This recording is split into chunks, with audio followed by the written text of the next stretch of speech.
Yung problema niya is, kaka-chat lang nila ng 2 weeks, tapos na-attach na siya. Kina-question na yung lalaki, why are you not messaging me? Chay.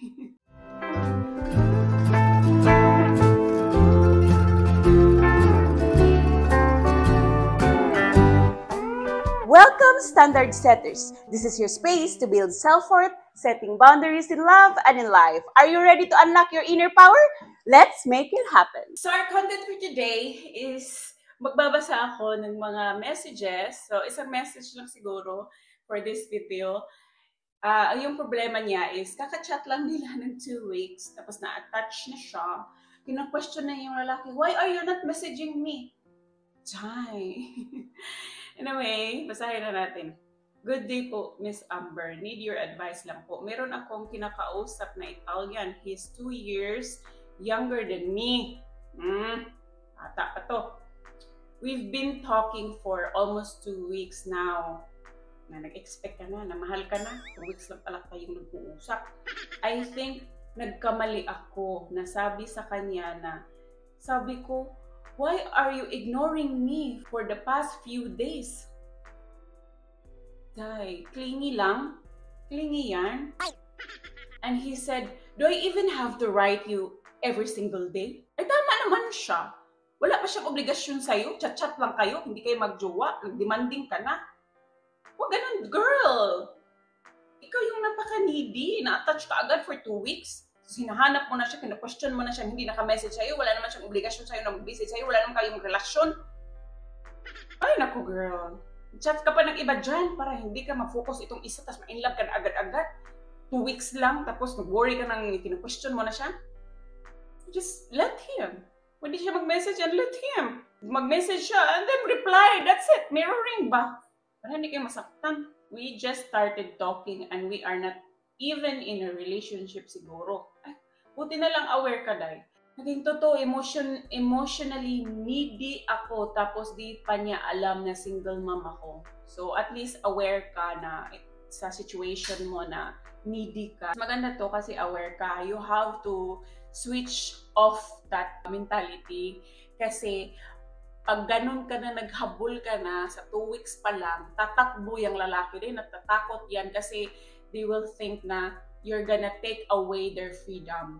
Kung mas distance ka, mas step back ka para may space siya to move forward towards you, para ma-feel niya yung absence mo. Kung hindi naman siya mag-move forward, di maling lalaki siya, Day. Ganun lang. Next. Tapos di pa niya alam na single mom ka, tapos na-attach agad ka. Alam mo ba yung mga tao na may attachment issue ay may mga ano yan sila? Longing for love. Sa bata pa sila, most likely they are from broken family, dysfunctional family, kaya ganun. Kulang sila sa pagmamahal growing up, kaya ganun. So you have to nurture that inner child on you because I understand, I used to be like that. Ibigay mo yung pagmamahal na hinahanap mo sa ibang tao, ibigay mo yan sa sarili mo first, para hindi ka na naghahanap ng iba to feel that void na missing inside your heart, para hindi ka na clingy at needy sa lalaki, natatakot yung lalaki pag ganyan. Reply, need your guidance how to respond to him, as parang natu-turn off siya. Siyempre, matu-turn off yung lalaki pag ganun ka.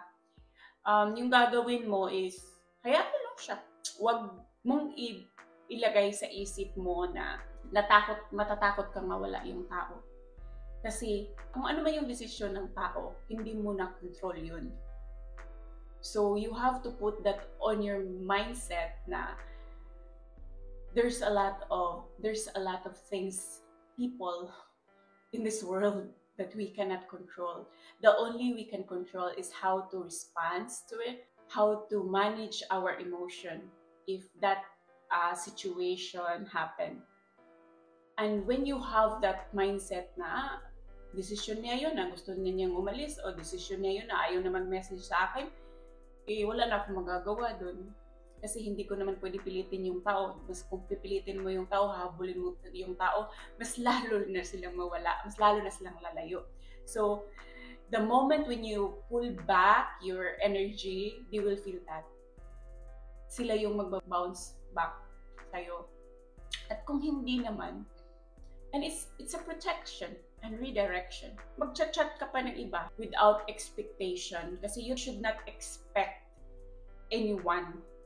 Kasi ma-disappoint ka. Parang ready ka na. And if he's gonna pursue, and good. And if it's not, there's nothing I can do about it kasi decision niya yun. So, siguro hindi pa talaga siya. Ganun. Kasi dahil once you switch your mindset to focus on yourself, na yung hindi ka natatakot na ma-reject, hindi ka natatakot na maiwan, mararamdaman niya ng ibang tao or lalaki yung energy mo. Sabihin mo yung, di ba nag-message ka na why are you not messaging me? Tapos sinabihan ka na, do I need to message you every day? Every single day? At sabihin mo, mag-replyan mo siya na, sorry, wrong send. Oh, parang alam niya na, bakit siya lang ba yung lalaki habol-habol? Para laman niya na hindi man ka buwang-buwang. Kasi wala naman siyang karapatang magalit kung mayroong ka-chat na iba. Kasi hindi naman siya nakipag-commit sa'yo. Ganon. Wear your crown. Your heart is precious. Don't give it away to just anyone who shows interest. Give it to someone who shows consistency. That's all for today. Thank you so much for watching. Subscribe to unlock your inner power.